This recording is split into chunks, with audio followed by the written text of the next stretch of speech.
Hey, so I'm back on TikTok again because I don't know, I just felt like it and my skin was better today, so I figured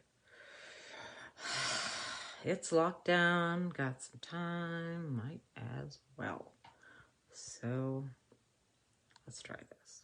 TikTok, witch talk, drama talk, bitch talk, do the talk, walk the walk, and you'll be fine, dear. Have fun storming the castle! I was going to work on my NaNoWriMo novel this month. This is what I should be working on right now.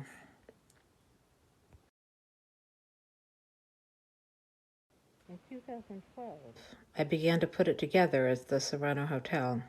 In 2014, I worked on it again. In 2016, I thought Angelina the Serrano, or the Unhysteric, was finished. However, this election totally messed me up. I just started the novel, working on revising it. Then Biden won. Yay! And now this goes on. So it's looking like I'll have to get back to revising the Hysteric later. Some facts. I have schizoaffective disorder, schizophrenia and bipolar together, anxiety, PTSD, and now long COVID. I'm home 24/7 alone because I'm on SSDI, that's Social Security Disability Income. I'm lucky in some ways. This house I live in was built by my great aunt and uncle, so I had to live in it, which is awesome because SSDI is not enough to pay rent anywhere. I don't take any of this for granted because I didn't used to live in a house. I used to work with my disability. You know, your hair doesn't go white at 44 because you've had an easy life, okay? Just gonna say that. Are we clear now? Good. Mental health minute. One of the symptoms of schizoaffective disorder, when you break it down, is bipolar. And when you break that down, you've got mania and depression. Currently, I am on manic hyperfocus. Probably pretty obvious because keep making TikToks. And when I'm manic, I try to focus on something creative or productive.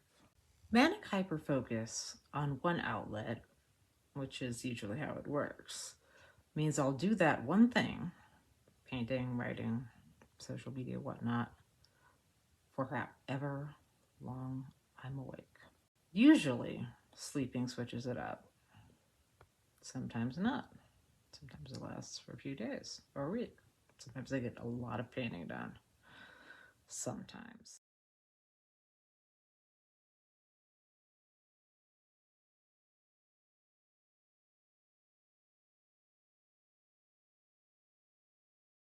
Time for a mental health minute. So what you're observing is the depressive side of the bipolar with the catatonic and the anhedonia, or inability to feel enjoyment in anything, of the schizophrenia. So that's an unpleasant side of schizoaffective disorder. I mean, it could be loosely translated as just lying around and feeling like, but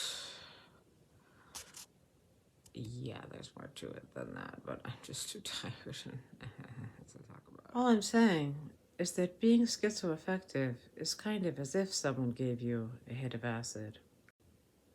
I don't get bored for however long I'm awake, and I don't dare go outside because ableists and eugenicists, Nazi incels with guns! No, I'm serious. So, I got what may have been COVID in March. Didn't die, but now I have long COVID. And it sucks. So that's why I'll be filming mostly from bed in a completely non-sexual way, simply because it's really hard for me to get up and move around these days.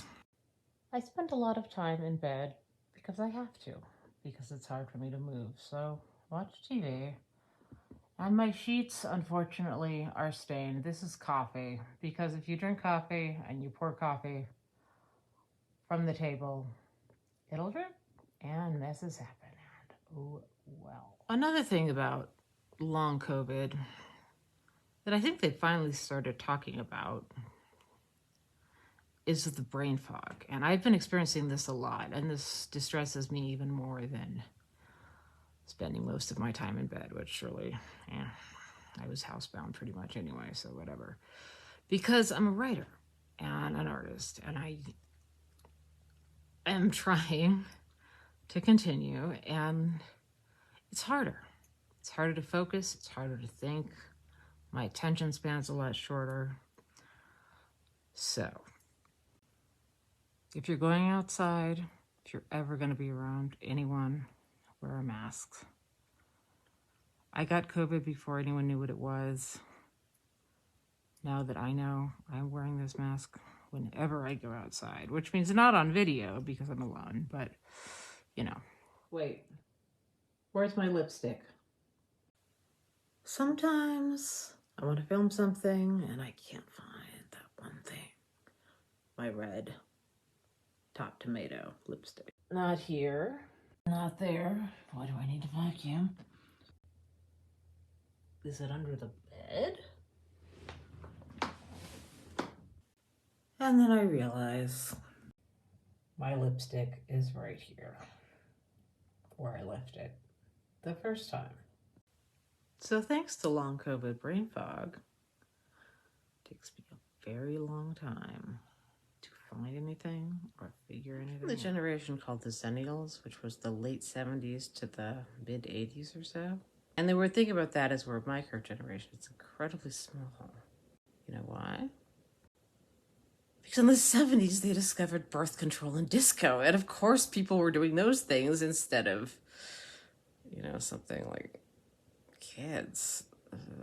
So, thus, there are few of us weirdos. So, that's why I'm not. Okay.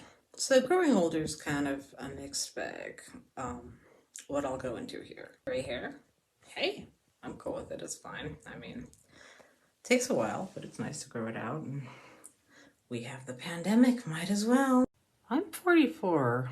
I don't know what the wrinkles are either. These might have something to do with it, however. A big downer of getting old if you're a uterus haver is menopause. Oh my God, thing they didn't warn me about in sex ed like a million years ago in the 80s. Someone recommended this stuff, but I can't tell if it's helping, and it doesn't work if I don't take it. Mostly I just sweat a lot. Menopause also makes one incredibly cranky. Sometimes. So I'm bipolar. What else is new? My hair has reached the point that once it gets wet, because I just washed it, it's like the 1960s, 50s, I don't know, whenever before blow dryers were invented, because it's too long for me to stand up and blow dry at my condition. Then I usually put it in two braids, kind of like Wednesday Addams or whatever, because it helps the water get out of it, helps it dry out, and it helps me to get this out of my face when I want to deal with other things. No. Once I get it in two braids, I just kind of wait around for a while until it dries. So, yeah, here we go. Finally, my hair is dry, so that's the end of that.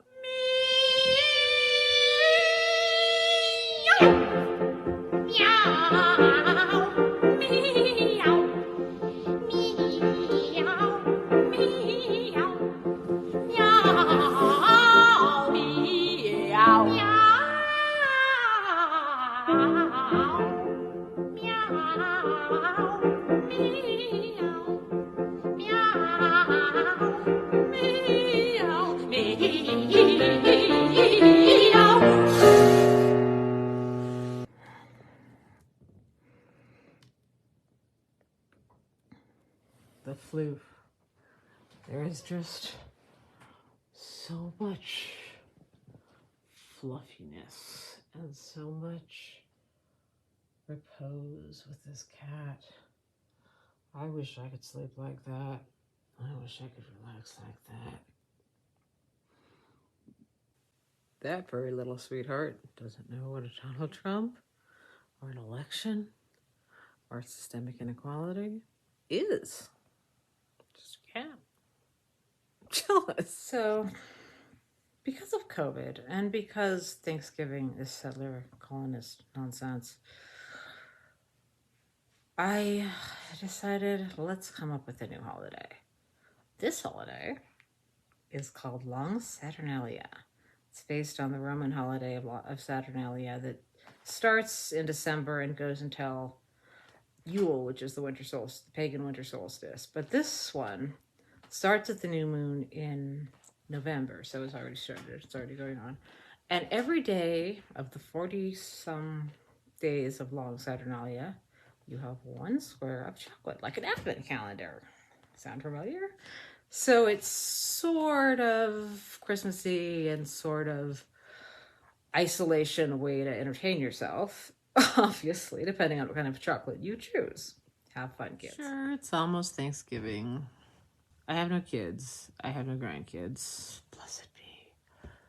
And given the COVID and the just like what Thanksgiving celebrates, that's not, I don't think that's a good thing. I don't think genocidal colonization of land by people that just came over and assumed they could have it is something I want to celebrate. So I just put some sparkly gold eyeshadow on, and that's it. That's all I'm gonna do. Honestly, after dealing with so many big festive Thanksgiving Olympics of cooking, social, it's such a relief to just be able to lie in bed and chill. I was sitting around on a freezing November night near Thanksgiving, just having flashbacks of all the PTSD of past family Thanksgivings and enduring these interminable periods of being exposed to people who I didn't like, who were mean to me, or who I loved but had trouble being around because of my different disabilities and illnesses and how they didn't accept them or like them. So I went to sleep. And when I woke up, the sun was rising, and I didn't have to do any of it. Yeah. So I just woke up, and not with this makeup on, obviously. Woke up just to see the sun go down, and I'm like, oopsie daisy. When you're waiting for a delivery and you're really excited, you stay up all night waiting for it, and then finally you get it, and you can't stay awake anymore if you fell asleep. That was earlier today. But now that I'm awake, it seems like it's time for that freezing my ass off experience I've experienced the last few nights I've been up. Woohoo. It's 30 degrees outside. That's below freezing. It's a damn cold night. When it's this cold, I find the space heater in the spooky room. The only room in the house where I can plug it in. You could say this is where the magic happens, but I'm sure people have said that at their altars before, so I won't trouble you. Real talk. If it's too cold to even lie in bed with a blanket on, well, gotta cope. Viva la coping.